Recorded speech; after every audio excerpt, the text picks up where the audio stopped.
Good evening, good afternoon, good morning to all of you. It's great to be with you here today and to share a little bit about waste characterization, the best practices for waste characterization studies, and just how these types of studies can be used to make planning decisions on waste management programs and policies to reduce short-lived climate pollutants.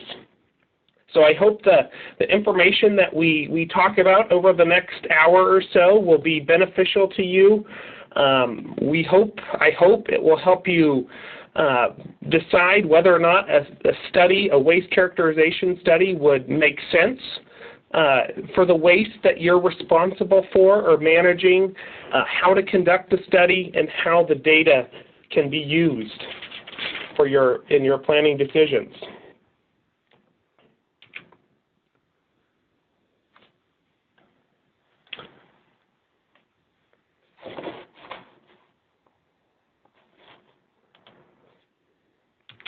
Okay, the next slide has just an overview of my presentation, the key information that I'm hoping to share here.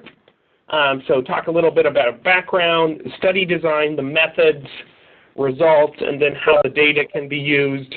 And then I will finish up with some case studies. Okay, some background information. So this slide just has some pictures on waste characterization studies in action. Waste characterization studies, there's really two distinct types of waste characterization studies.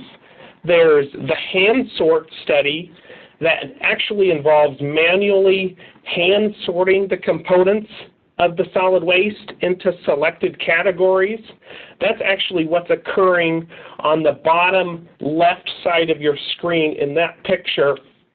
That table with a waste sort crew is there sorting through the materials manually.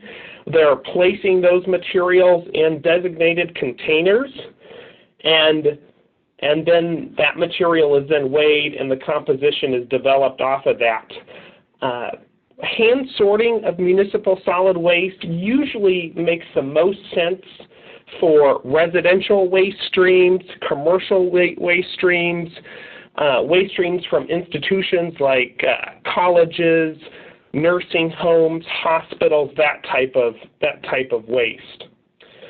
Then there's the visual waste characterization as well, and that's where you're not hand sorting the materials, but instead you're visually estimating basically the volume of different material components. The picture on the far right side of your screen has a picture of some doors, some wood panels, waste that it doesn't make a whole lot of sense to manually sort because it's big, bulky, heavy material, so it makes sense to instead visually characterize that. But the percentage volume is estimated for different materials, and then that material is those weights are then recorded. This type of waste characterization study makes most sense usually for bulky waste streams, construction, demolition, and just like household clean-out waste as well. And then there's studies that actually combine both of these types of studies, hand sort studies and visual studies, into kind of a hybrid. So if you're looking to understand the components of the waste entering a facility, there's a pretty good chance you're getting some residential waste, you may be getting some construction waste, you may be getting commercial waste, and those different types of waste streams, like I said, lend themselves to different types of studies. So you may have a study where you're hand sorting some of the samples, but then other samples, the bulky samples, you're actually visually characterizing. So there's a number of reasons why we might do a study. Certainly an important one is to identify and quantify the types of materials being disposed. These studies, you likely have an idea that, oh, you know, my waste stream is usually plastic, paper, maybe some metal, but to really drill down and identify what the specific components are and in what quantity are disposed, waste characterization studies can be really helpful with that. They're also very helpful for evaluating the success of diversion programs. So if your city, your region has a recycling program for metal, for plastic bottles, for glass containers, you can do these studies to identify how much of those recyclable materials are actually still being disposed of. So you can evaluate how successful that program is and how successful it is based on individual material components. These studies can help you identify new opportunities for diversion as well. These studies often reveal quantities of materials that may not have been considered for diversion in the past, but they end up comprising a large portion of the waste stream, and there may be opportunities for diversion. Certainly informing waste planning decisions. Looking into the future, these studies can provide information on, for example, sizing an organics management facility, if there's a plan or goal to divert organics from disposal. It can help you to project the life left of your landfill. And then there's a couple of other specific ways these studies can be used to understand recycling contamination. Cleaner recyclable material is certainly in higher demand these days, and the cleaner that material is, the more sought after it is. So these studies can be done to identify what kind of contamination is in recycling.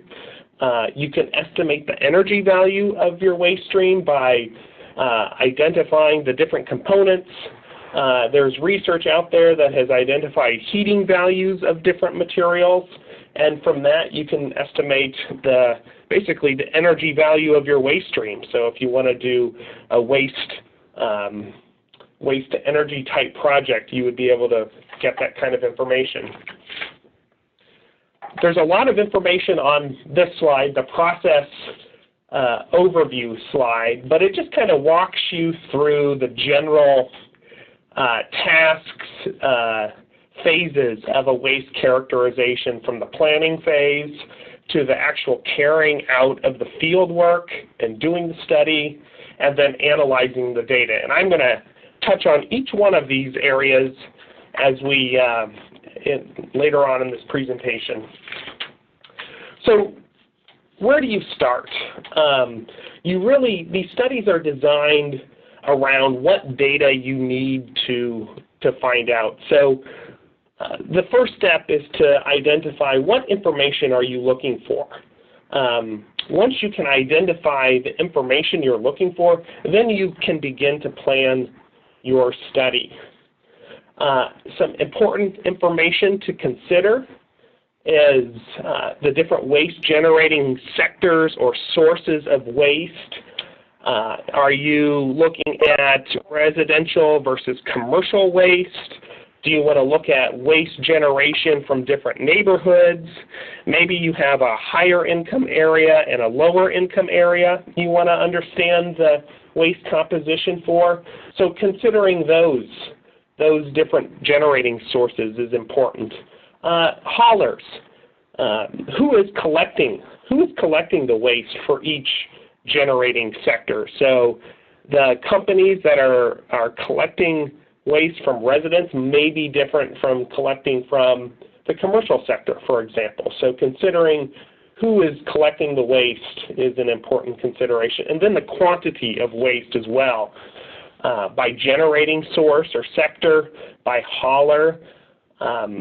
it's a general rule of thumb that when considering a waste characterization study, you want to sample more waste from the generating sources that are creating the most waste, just because proportionally it makes sense to characterize more of that waste because your facility or your community is generating more of it.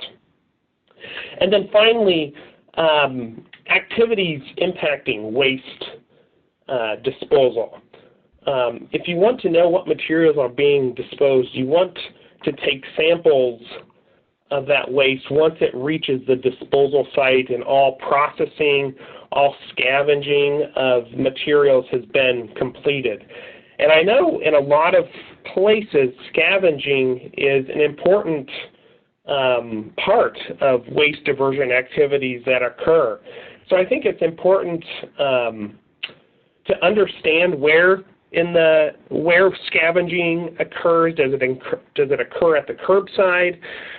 Is it occurring by the haulers that are collecting the waste? Is it occurring at a disposal facility?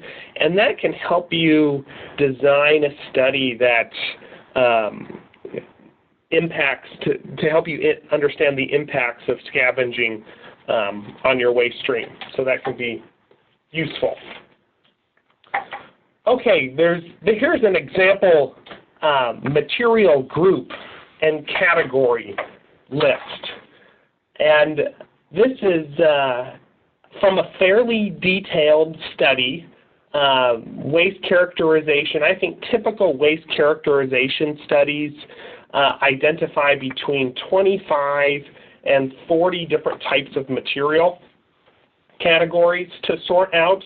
This one has about that many as well. You can see there's about 8 different types of paper, another 8 different types of plastic. If you're focusing on recycling and want to understand the impact of recycling in your community, you want to make sure you have different categories for different recyclable materials.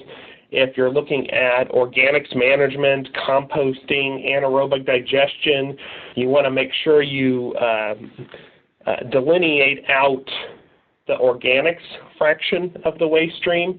And the categories and materials that you sort out are going to depend on what your overall goal or purpose of the study is. I want to touch on standards. So several countries, regions have specific standards for actually characterizing municipal solid waste. So depending on your location, there may be prescribed standards or norms for you to follow for carrying out these studies. So it's important to check that out if you're considering a study. I will say there is a national standard. It's the American Society of Testing and Materials International Standard. It's characterization of unprocessed solid waste. It's a national standard. If there is no country-specific standard or region-specific standard where you're at, that could be a good standard to follow. And I just caution you, these standards can be fairly prescriptive. They don't necessarily account for the individual site challenges or considerations that need to be accommodated in the field when you're doing this work. So you may need to adjust those standards accordingly if you decide to select one and follow one. So study design. How do you design one of these studies? Well, the backbone of a waste characterization study is really the sampling plan that you put together. And this is a document that you organize prior to going in the field and prior to sorting waste.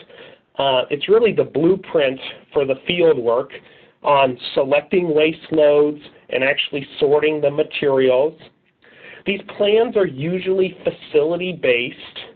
So there's usually a different sampling plan depending on what type of a facility you're at. And it really just outlines the waste generating sectors and sources to target for sampling, along with the waste quantities that are received by each of those sources. And you can go to certainly understanding the amount of waste by source is important, but an even more detailed effort you can do is go by hauler if that information is available. A lot of times it's not, but if you know that a handful of haulers are collecting most of the waste, you'll want to target those haulers for collecting and sorting samples. The sampling plan, it's a good idea to have it reviewed. If you're a facility owner and you're doing the study, obviously there's no need for this, but if you're separate from the facility owner, it's good to have somebody who owns the facility, operates the facility, take a look at it to make sure you're not missing anything, you're understanding who's bringing waste to the facility, where it's coming from. And again, just as in the standard I talked to, the national standards I talked to about in the previous slide, this is a guide. It represents the ideal conditions for these waste characterization studies, and adjustments may need to be made when you're in the field and selecting samples. Here is a very simple example sampling plan for 4 neighborhoods that are generating waste. You can see the far left-hand column has the number of tons of waste that are generated by each of these neighborhoods. Neighborhood B generates 25,000 tons, neighborhood C 50,000 tons, and then the number of samples that you should select should be proportional to the amount of waste that's being generated. So if you're going to do this study, it's going to be over the course of a week. You're going to sort 50 samples. Proportionally, you would sort 28 waste samples from neighborhood C, 14 from neighborhood B, and so on and so forth. Let's talk a little bit about personnel. These studies can be very labor-intensive studies. It's important to have a lead field manager who's experienced in waste characterization studies, can kind of lead the field work, lead the field efforts. There is a sampling manager. That individual is responsible for selecting the right waste to sample. So that individual is usually identifying trucks that are bringing waste to a particular facility, talking to the drivers to find out and verify details of what waste that truck has, and then actually pulling the sample. And I'll get into the details of that in just a second. The sorting manager is really the individual that oversees the actual sorting of the waste. So that person needs to be very familiar with the different material categories. They conduct quality assurance measures to make sure materials are sorted in the right way. And then you have a sort crew who's extremely important, and they're the ones that are actually picking through the trash, identifying what material is what, and then placing the material in the designated can. And really the number of sort crew members is going to depend on how many different waste categories you have. And then of course, if you're at a facility that's not your own, it's usually good to have a point of contact that you can call that is nearby that can answer questions or address any concerns that come up during the study. Okay. Modifying standards and protocols. Again, the key point with this is you can have the best planned study and make sure you're addressing all the details and planning, but once you get in the field, conditions are different. You will encounter situations where, for example, a hauler may just decide he is not going to cooperate with you and he's not going to allow you to sample waste from his truck. There's not a lot you can do in those instances. So when you need to deviate from the plan or protocol that you put together, this slide just highlights some of the guidelines. You know, certainly document any changes. to protocols that you have. If you need to adjust the project goals and objectives, that is necessary to do. Any changes should be communicated to all people involved. The focus should still remain on selecting samples that represent the waste sources that you're targeting for sampling, and then you just do the best you can under the conditions and resources that you have available. Excuse me. Okay, let's talk a little bit about methods here. So training is a really important aspect. The lead field manager is usually responsible for leading the training activities. This individual is responsible for going over roles and responsibilities, making sure everyone understands the goal and objectives of the study, and then and ultimately is responsible for health and safety, which I'm going to talk about in just a minute.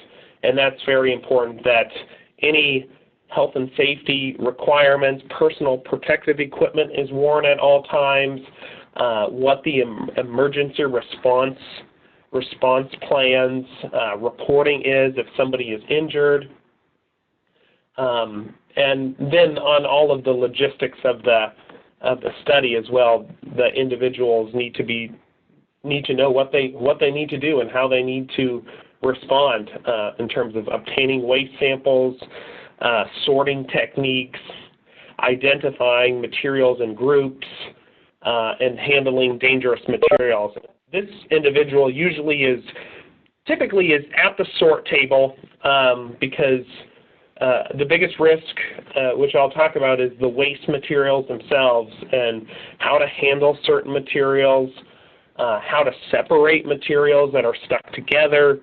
That lead field manager is going to be an important person to make decisions on what to do and how to do it. So selecting waste samples.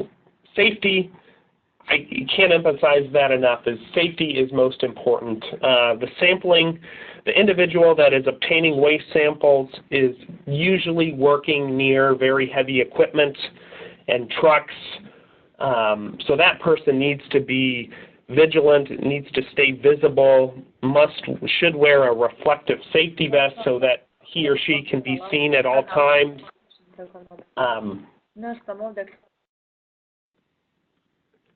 And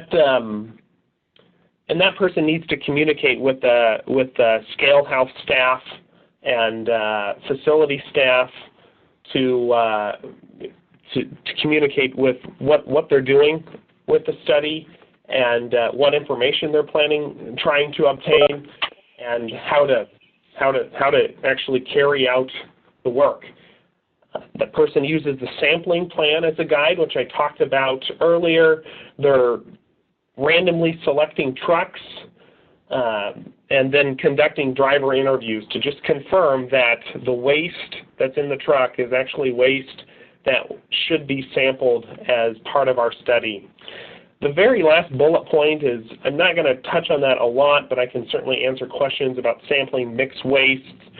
I find it very difficult to sample waste if you're looking at residential versus commercial waste and wanting to understand the components of each.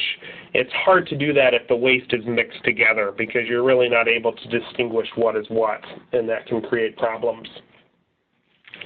So continuing selecting waste samples, once that sampling manager has identified a truck that could have the waste that is required for sampling, usually additional screening is required, and it's that individual's responsibility to carry out that screening.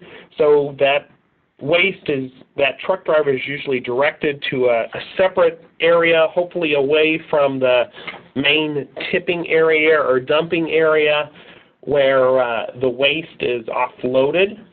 The waste is usually visually inspected just to note any unusual characteristics, make sure that it's waste that should be sampled as part of the part of the study. And then once that person has screened it that way, then they want to obtain the sample. And basically, they're visually dividing the pile into quarters or sixths, and then selecting one segment, and then they're basically shoveling, if there's some equipment that can be used to kind of scoop up the waste and place it in containers, that works as well. There's a couple different ways that can be done. The sample should be weighed using a factory calibrated scale, and keep in mind that when you're weighing the sample, you also want to subtract the weight of the containers that the materials are being placed in. Data recording.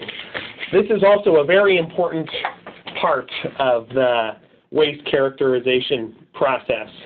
So obtaining data from a waste characterization study takes a lot of effort. So you want to make sure you safeguard the data as closely as possible. You don't want to lose it. You don't want to sort waste and then lose the data and not have anything to show for it.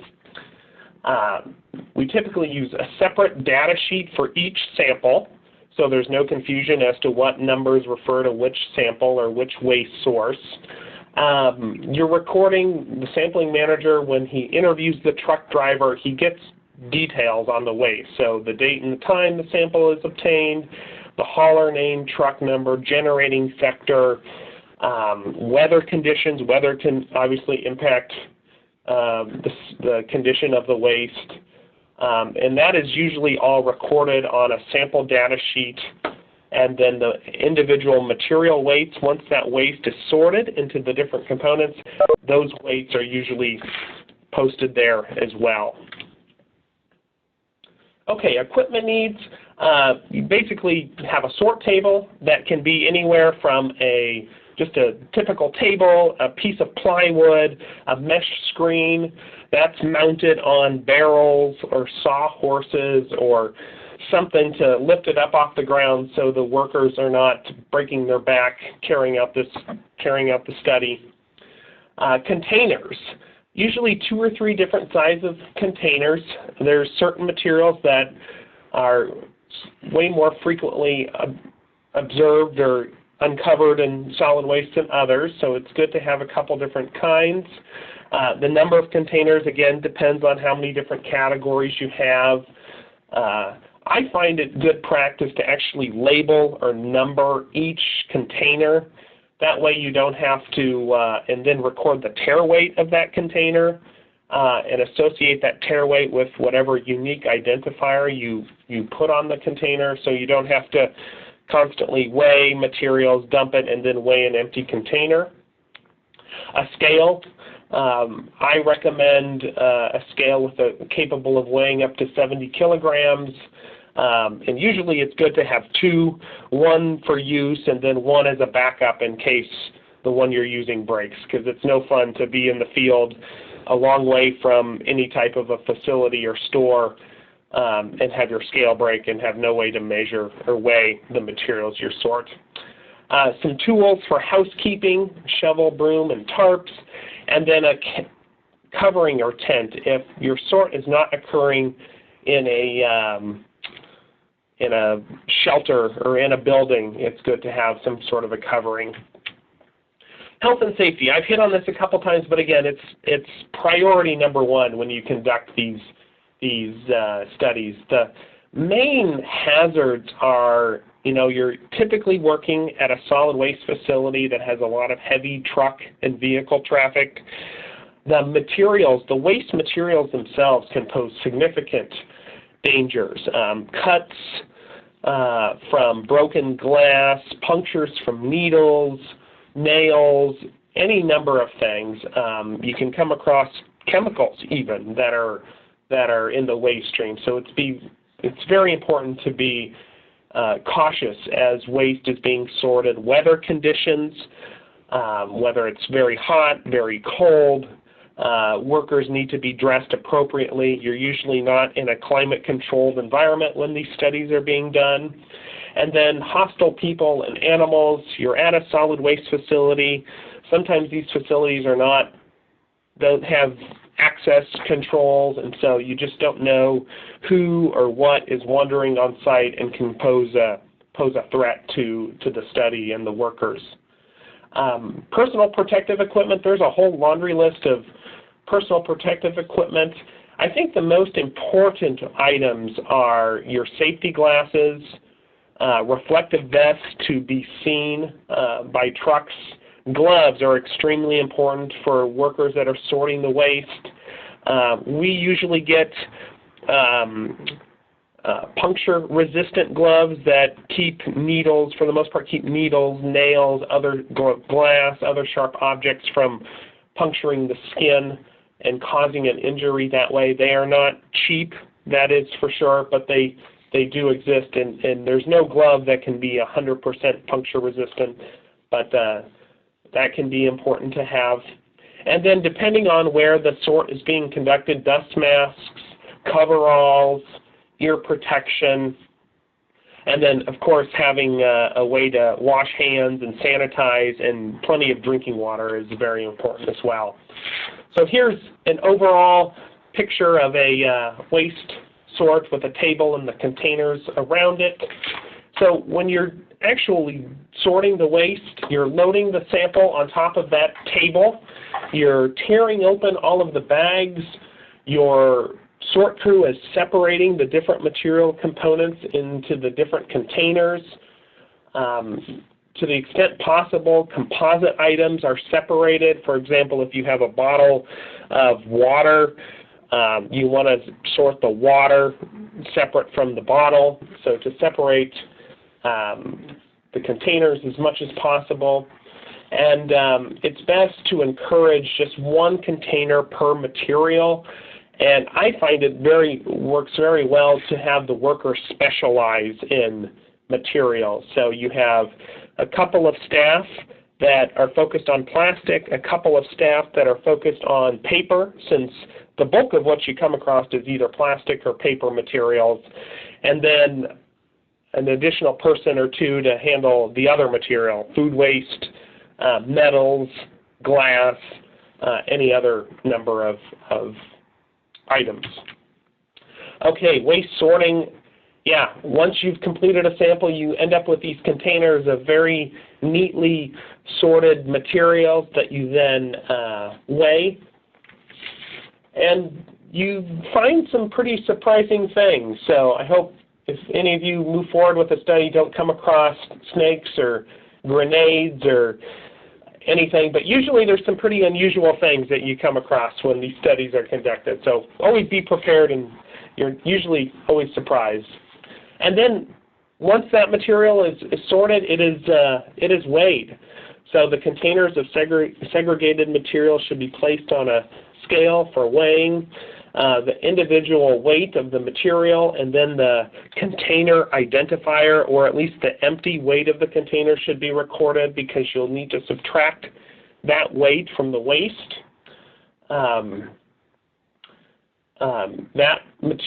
Those weights are usually recorded on the waste data form that I talked about earlier, where the hauler is listed, where the source of the waste is listed. So you have one data sheet now that has the weights of the sample, where it came from, what the source is, the time and date that the waste was sampled and sorted on, and you can use that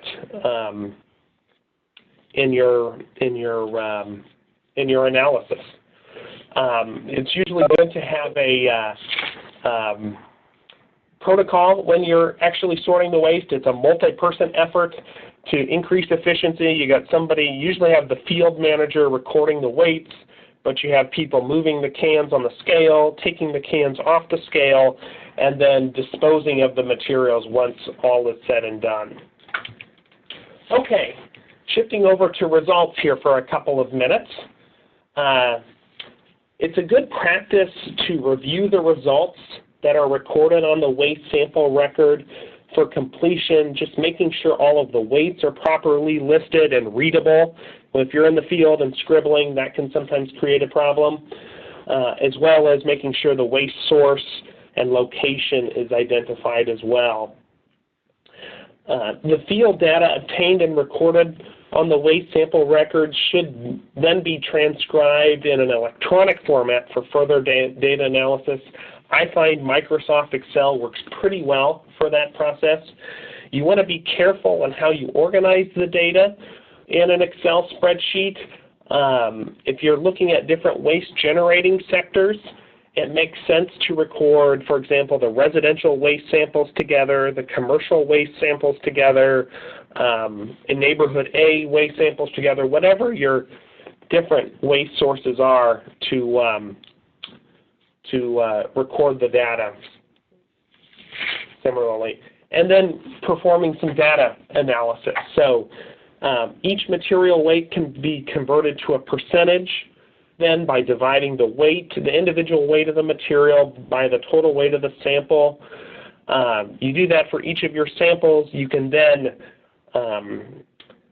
average all of the samples, for example, for the residential side, and get a average waste composition profile for all of the residential waste at the site. You can do that for each of your waste generating sources, and that it's always good to just double check that your numbers always equal 100% when you're doing that, and that's a good double check on your data. Statistical analysis, some simple statistical analysis such as calculating the standard deviation, basically the variation in the dispersion of the data, and upper and lower confidence intervals.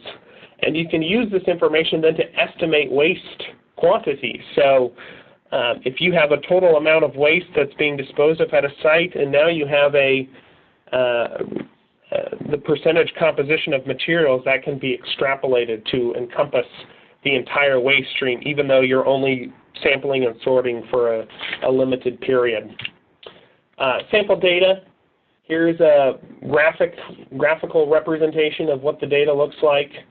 Obviously, organics is usually a pretty big portion of the waste. Paper and plastic are not too far behind, make up a pretty significant portion. And then data use.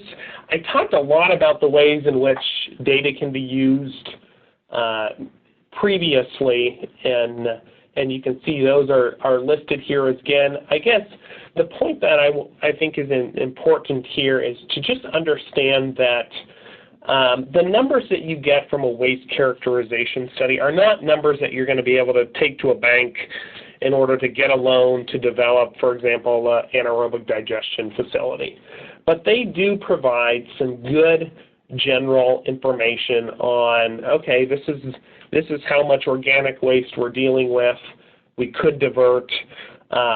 Additional work, additional studies may be needed in order to actually decide what type of a facility, how big of a facility we actually need here. Sample recoverability analysis. I always find this interesting. And this is data from a study in the United States. I think in a lot of other places you're probably not going to see 40%, nearly 40% of the waste stream being traditional recyclable materials. But I find it interesting to just classify the different components into recyclable, compostable, reusable, non-marketable. And you can see, like from this example, about 70% of the waste is, recyclable, compostable, or reusable. And a small portion is really not recoverable in any way. You can use the data from these studies to compare trends. There are local governments out there that do these studies on regular intervals, every 5 years, every 10 years, and you can compare trends to see how the composition of the waste stream has been changing and how effective your programs have been. So here's an example of studies that have been done every 6 or 7 years for the last couple of decades, and you can see just like for food waste, even though it's remained the #1 waste component, the proportion of it has increased significantly since from 1998 to 2017. Okay, to kind of wrap up here, I'm just going to hit a couple of quick case studies. The first one I want to just highlight is for the city of Naucalpan, Mexico. This was actually a project that was supported by US EPA and CCAC, and the results are actually being used now to develop plans for an anaerobic digestion project. So they were particularly interested in the organic portion of the waste stream. We looked at high-income areas of the city, low-income areas of the city, to just see how the waste composition differed between those two segments of the city. And so you can see from this that overall 40% of the waste stream there for Naucalpan is organic waste, which is useful for helping them decide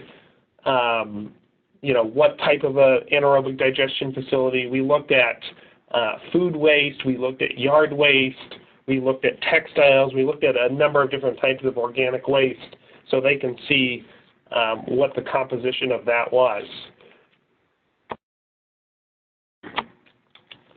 Okay, another quick case study is a project that was done in the Dominican Republic, Santo Domingo.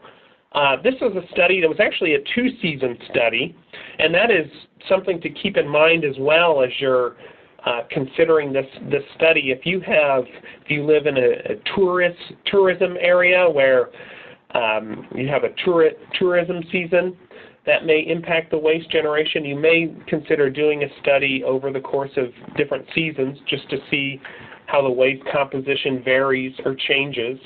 They have a wet and dry season, and they are particularly interested in understanding the energy value of the waste stream to develop some type of energy from waste facility there. So we sorted 100 waste samples over the course, over the course of the project. We sent some samples of the waste to a lab, which can be done for further analysis of moisture content, carbon content, other chemical compositions that would impact the technology or systems that they put in place for this waste processing facility. And we're able to come up with some, the waste composition data for 2 seasons for them to consider. And then my last case study is from a local government here in the United States, Montgomery County, Maryland. They're a local government that is very, waste diversion is very important to them. Recycling is very important to them. So they do a study every 5 to 6 years that tracks the amount of recyclable materials that are in their waste stream.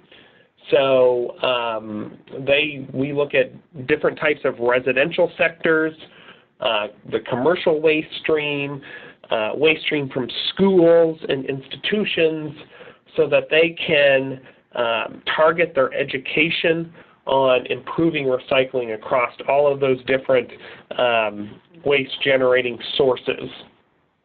And you can see some of the specifics. We've got 54 material categories, 75 different samples for each field event. They do it over a 4-season. Montgomery County gets 4 distinct seasons, so they like to compare the trends in waste characterization across that. And they use this data to decide what do they need to educate residents on how to recycle better, what materials should be diverted for recycling that are not. And then they also use it to identify opportunities for new recycling and diversion programs as well. So with that, I know I kind of ran through a lot of information in a fairly short period of time. That wraps up my presentation, and I am welcome to take any questions that folks have.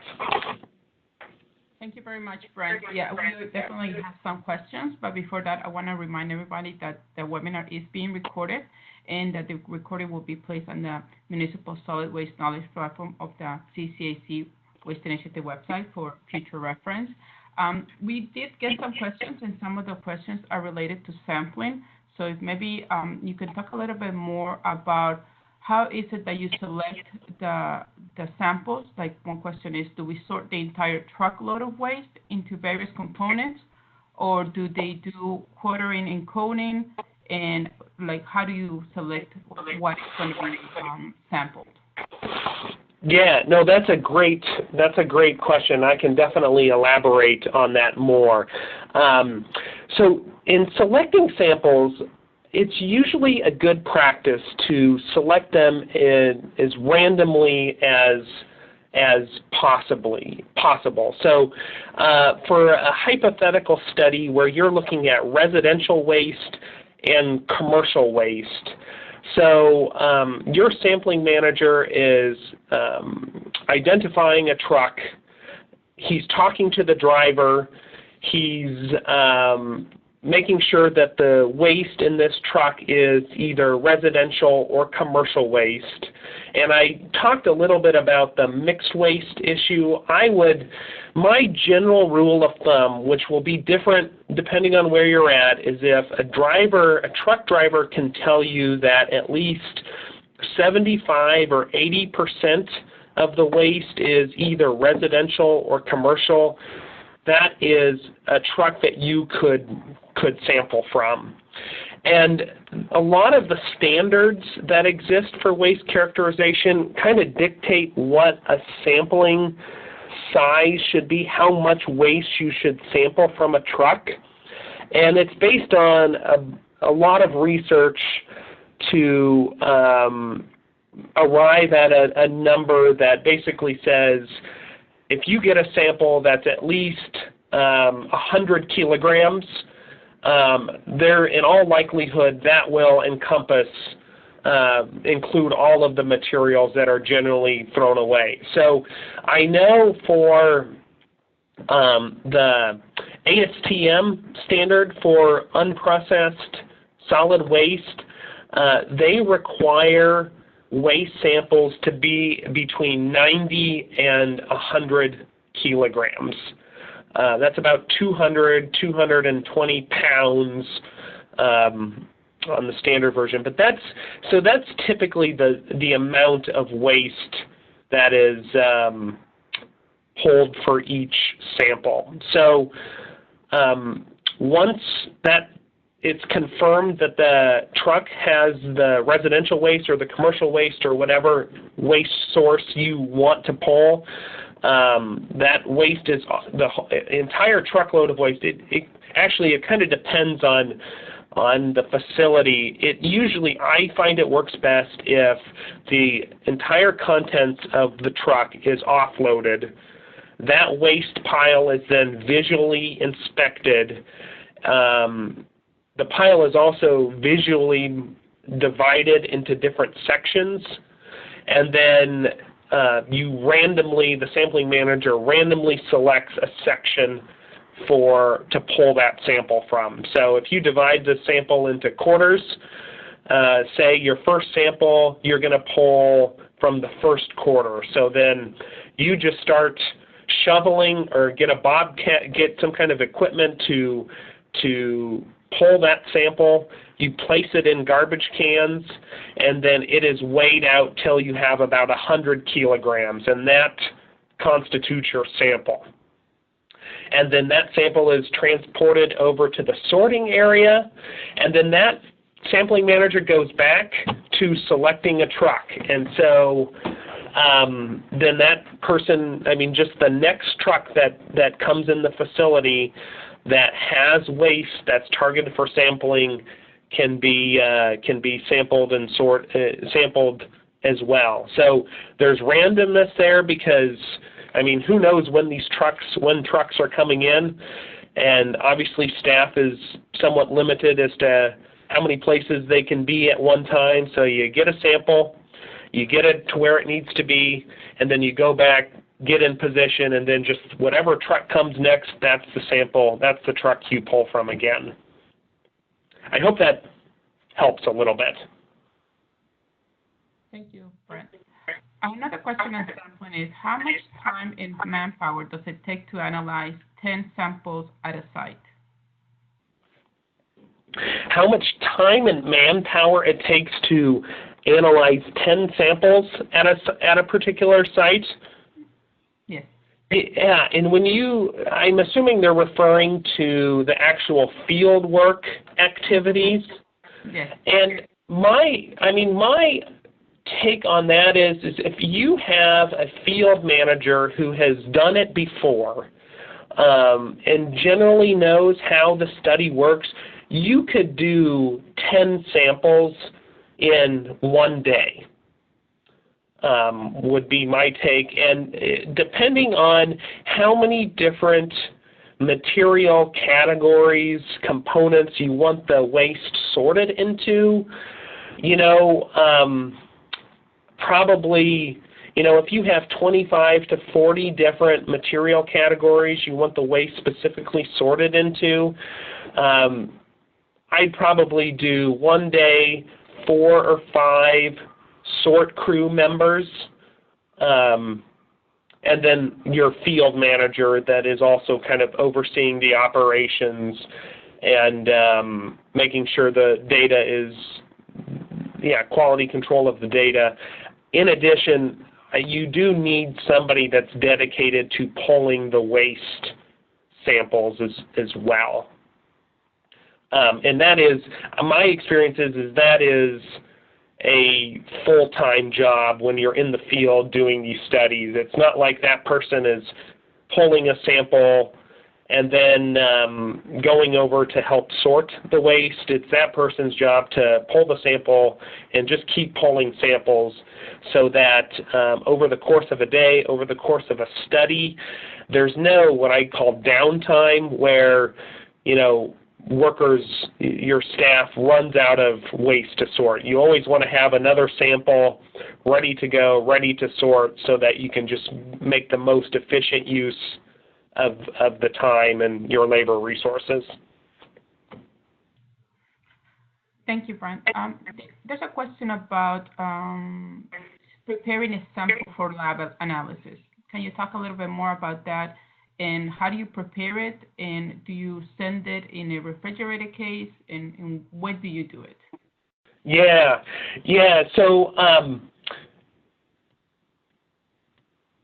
I feel like the protocol or procedures for sending waste samples in for lab analysis is actually going to be dependent on the lab that you use.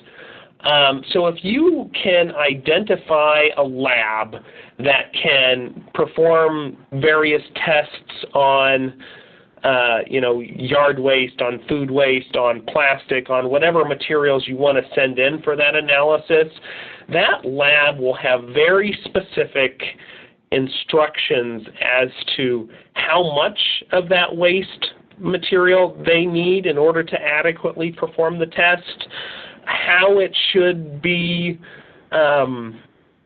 shipped, and there's usually some paperwork to fill out and place with the shipment. I can tell you the times that I've done it, and I haven't done it lots of times, but I've done it a few times, they usually do require it to be shipped. Once you pull the sample, you sort the materials, you really do need to package those waste samples up for shipment right away. They do want them as fresh as possible, which makes sense, of course. And we usually do pack them in a cooler. In the past, I've taken bottles of water and froze the bottles of water to keep the materials cold and preserve them for them to get to the lab, because usually it's at least 24 hours before the lab will receive those waste samples. Or if it's a local lab, you could actually just package them up in a cooler and drive them over to the lab too. But my take on that is the laboratory that you use would have the specific instructions for you as to how much they need, how it should be packaged, and you usually package it in plastic bags, 1 liter plastic 1 liter bags, 1.5 liter bags, sealed up, labeled with, this is yard waste from residential, this is food waste from commercial sources, and then it's packed in some type of a cooler to keep it as cool as possible while it's being transported or shipped to the lab. Thank you, Brent. So Brent, there is more questions about sampling, and I think that it would be good maybe to go back to the study design and talk a little bit about what is a sample and how do you decide how many days you're going to sample, and what does it depend on? Does it depend on how much waste is being generated, or like what is it that decides how many samples you're going to take and you're going to invest in doing this? Yeah, so actually the number of samples that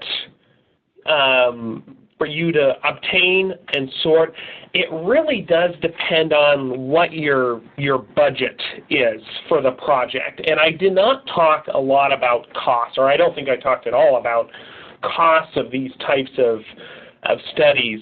The biggest, in the U.S. or in North America, the biggest cost for waste characterization studies are the labor costs associated with the field work. So if you want to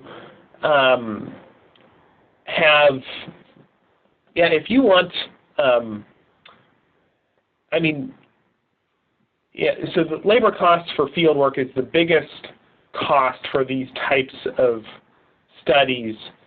So if basically that's usually the limiting factor, and the budget constraints of what individuals are what municipalities, what cities, what local governments are willing to spend, or private companies, I guess, for that matter, is really limited to how many samples and how many field days you're going to use.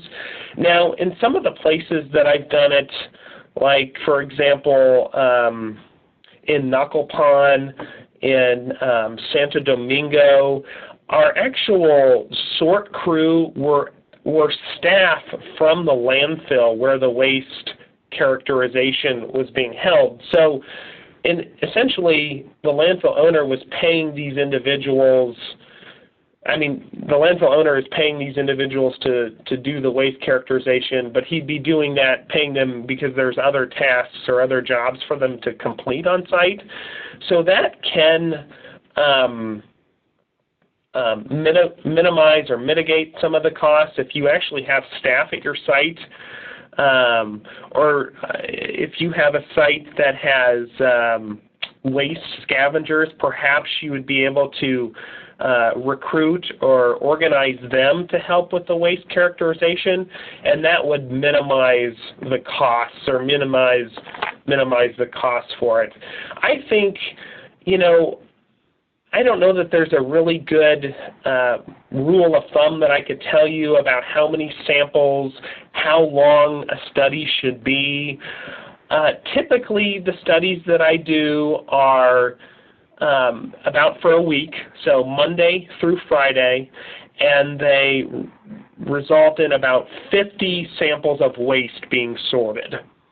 So we typically can do 10 samples a day for 5 days, and then that 50 waste samples, if 25 of them might be residential waste, 25 of them might be commercial waste, or whatever the breakdown of it is.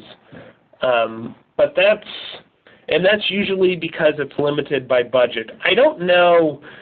I think it's important if you have like different seasons to do studies to look at waste characterization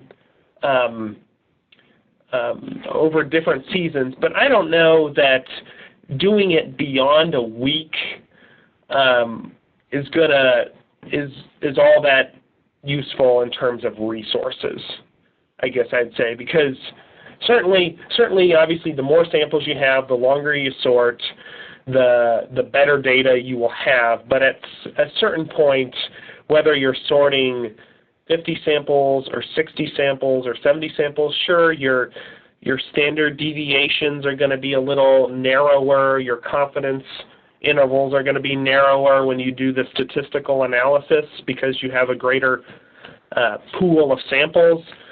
But the composition, it's not gonna change much unless you have some sort of an event or some sort of a change in season or whatever that could impact waste characterization. And one other point, and I know we're running out of time and I don't want to dwell on this, but one other point, if you're considering a study, definitely I would suggest avoiding periods of time that the waste could be unusually impacted. So if you have a large festival or celebration in your city or town, I would avoid doing a waste characterization study while that activity is going on, because it has the potential to skew the data from what is typical, what waste is typically generated.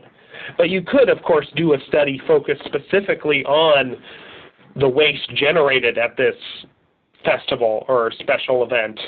That will require a little more coordination, of course, but that is a possibility too.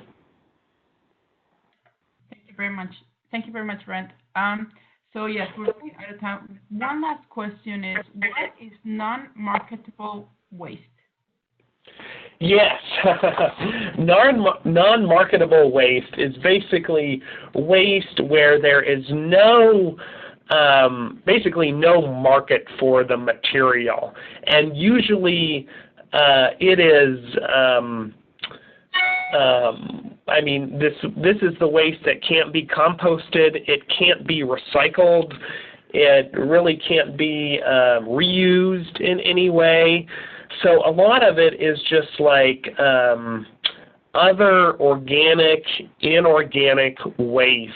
So like pet waste, cat litter, like wax, any random waste materials that would not be considered recyclable, compostable, or reusable would be considered non-marketable. And I should say that the non-marketable portion of your waste stream is going to be different depending on where you are, for example. So you may not have any, I don't want to, like glass, for example. Maybe there's no opportunities to recycle glass, reuse glass. Obviously, you can't compost glass, so glass could be a non-marketable material if that's what your local conditions, your local market kind of dictates. So that's what that is. Thank you, Brent. Okay, yeah, I think that we are over the hour, so we go ahead and finalize this the webinar. Brent, maybe what we can do when we post the recording is also maybe to also provide some links to some of the sampling methodologies available, and then so people can look at that for reference. And maybe if you say also there's a good site that you think maybe people can look at, then that would be great. Yeah, absolutely. And one other quick thing, Sandra, is we are in the process of finalizing a best practices guide for waste characterization studies that contains all of the information I presented on here and even more detail. So that is a resource that will be forthcoming too. Okay, Great. Then we will post that along with the webinar and maybe separate as well. So I would like to thank everyone that joined the webinar. I know there's additional questions, but we will go ahead and ask Brent to address those directly. So we'll keep a copy, and we'll send the question, and we'll ask Brent to respond to you directly. Like I said, if you have additional questions that we're not answering or we like more information, then please go ahead and email Brent. His email is bdealman@sesengineers.com. You can also email me. My email is sandra.meso-next@un.org. I posted the link to the website, to the Knowledge Platform website, so you can also go there to find more information. Well, thank you very much, everyone. Thank you, Brent, for your very thorough presentation, and I hope you guys join another webinar in the future. Thank you. Thanks, everybody.